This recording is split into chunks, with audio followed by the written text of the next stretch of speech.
After a gap of 10 quarters, India's current account is back in the black, marking a surplus that stands as a true testament to the nation's growth story. A current account surplus means a country is exporting more than it imports, bringing in more money from abroad than it spends. This is seen as a sign of economic strength. Conversely, a current account deficit means that the country is spending more on imports and foreign investments than it earns from exports, indicating it is borrowing more money to fund this gap. In the March quarter, India's current account surplus stood at $5.7 billion compared to a deficit of $8.7 billion in the December quarter and $1.3 billion in the March quarter of financial year 2023.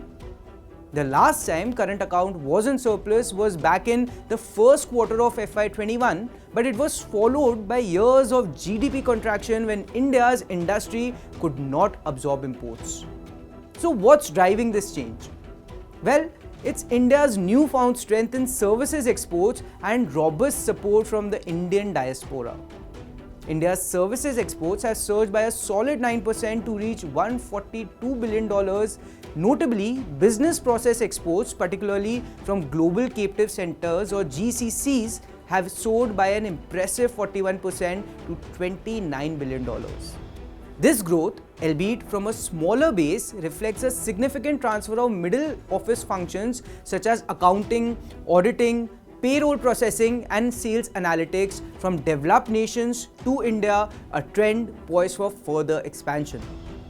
Another significant achievement is the increasing contribution from Indians abroad who send money back home. Private transfers grew by 5% over the full FY24 and an impressive 15.4% in the January to March quarter alone, totaling $105 billion for the year. These inflows have played a pivotal role in bolstering India's current account. However, certain challenges persist. For instance, the current account surplus was also a result of fall in both exports and imports. In FY24, there was a notable 5.3% decline in imports, which is a positive trend. However, exports also declined by 3.3%, which is concerning.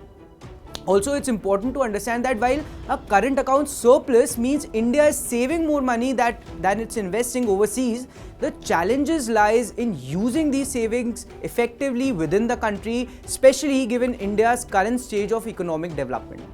At this stage, not fully utilizing these surplus savings represent a missed opportunity to boost economic growth and development domestically.